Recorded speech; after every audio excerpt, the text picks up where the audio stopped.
I forgot if it was a film or a book, but basically I found out that most casinos will have, like, let's say the card dealers or croupiers or whatever they're called, if they don't dish out a certain amount of hands per hour, they get fired.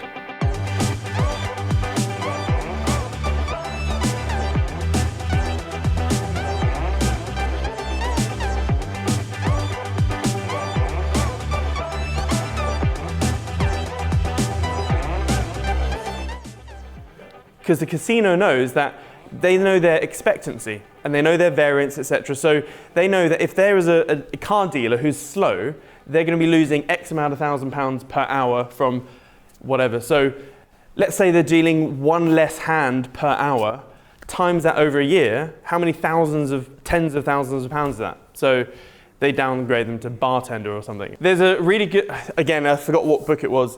He was saying that back in the 70s or 60s, the casinos by then had their, they understood stats and they knew it, even though, some of the games were 51% in their favor, etc. And there's this trader who who consulted a casino, and he said, yep, you're fine, you're golden as long as a Black Swan event doesn't happen. I think it may have been in the Black Swan book by Nassim Taleb. And long story short, the casino was really, really profitable until it got burgled. And it didn't have a certain type of insurance. And that is basically a casino Black Swan. Basically a whole bunch of gunmen coming in, killing a few people, stealing all of the cash. And then their insurance being voided. So even with profitable systems, you have to be aware of the Black Swan event. So a Black Swan for us, so you could have the Holy Grail trading system. But what if FXM goes bust? That's the Black Swan event for us. What if the whole financial system implodes and we can't even short the S&P 500 even though we were trying to or want to? Or what happens if we short all of the equities like the S&P 500, the FTSE, etc. We make an absolute killing and the government just bans all trading. They've done that in the past. They can do that. If you go back to 1980, silver went from like $3 all the way up to 50, and then the US went, okay, this is getting out of hand now. We're going to ban all buy orders. No shit. The US government banned all buy orders on silver in 1980. So if you ever look at the silver chart in 1980, it goes parabolic, hits 50, and then just has a sharp retrace. Because if you can't place any more buy orders, and the only order they will allow is a sell order, people are going to be taking profit, right? Massive drop. What happened to the price of physical silver during that point? Physical silver, hello, it carried on to about $300 an ounce. Nuts. Paper silver stopped at 50. Physical stuff carried on to about 300. It's absolutely crazy. So you have to be aware of the Black Swan event. And the reason I'm saying this is because someone asked me the other day, let's say you won the lottery or whatever, you sold all your businesses, blah, blah, blah, you had a big pot of money, would you put it all in your FXCM account? And because you can all very quickly get to the point where you're making 5, 10, 15% per year pretty easily from 10 minutes of trading a day, 5 minutes a day. So in terms of work for ROI, it's a really good thing, this. But would you put your whole life wealth in an FXCM account? And the answer is, I said no. And this lady was like, well, if you're so confident in your trading, why wouldn't you put all your money in your account? Well, it's because of the black frickin' swans. And do you remember the asset pyramid that I talked about? Just a quick recap.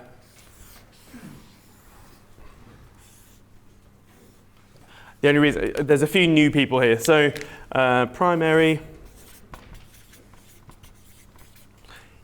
Thing is, you have to be aware that I guess I'm an investor first and foremost. And all I care about is ROI. I simply hunt tertiary. I hunt ROI. And you have a few different things here. So the easiest way to explain this is primary assets are things which are tangible, real physical shit. So let's say I had a whole bunch of land and it had copper. I had copper deposits in my land, right? That is a primary asset. What is the yield on that? Nothing, pretty much, but it's a good wealth preservation play. A secondary asset could be a factory. It could be a copper factory, a copper refining factory, a copper factory, okay? So I've got some ROI here because I've got a business. But this business, what is it based on? It's based on the primary asset of the copper. And then all the way up here in the tertiary part would be, I could be a copper trader. I could be trading copper futures contracts. Even worse, I could be trading a copper ICO, some crypto copper bullshit coin, whatever. So over here, you could have potential crazy ROI, but what is it backed on? It's based on nothing. It's based on the primary asset all the way down here. So when you're looking at people that are, let's say, IPOing their business, so Zuckerberg, he's the best example, went from not much net worth, relatively speaking, well, no, relatively speaking, he was already rich, but the moment he IPO'd Facebook, he went from like nothing to $6 billion valuation. Himself, not Facebook, he himself, $6 billion. So, but where is all his wealth? That $6 billion is like way up here. And that $6 billion valuation can go up and down as the markets go up and down. So it's very flimsy. It won't last the test of time.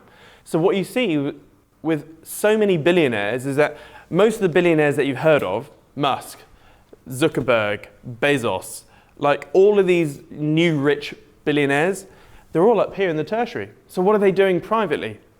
They are racing down as fast as frickin' possible down into the primary asset base.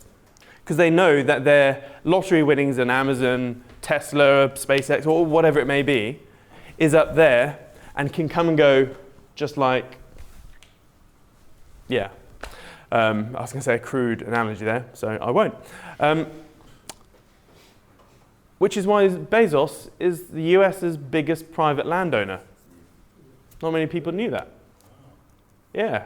He's like, shit, I made all my wealth up here. This could disappear overnight.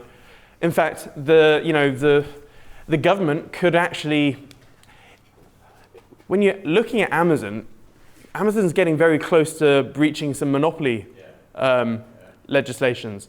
So Amazon is now at risk of being broken up. Because you are, I forgot it's different in every country, but I think on average, if you own more than 25% of a niche or a sector, you are then breaching monopoly rules, and then you'll just be disbanded. So if you look at, who's the oil dude? Rockefeller. Rockefeller owned well beyond, yeah. But what actually happened, and they broke him all up, but he still owned them. So yeah, anyway, so yeah, Rockefeller owned them all. Something like that, yeah. So the goal here, for me, bringing this back to cryptos is like up here. Imagine a flag post on top of this pyramid.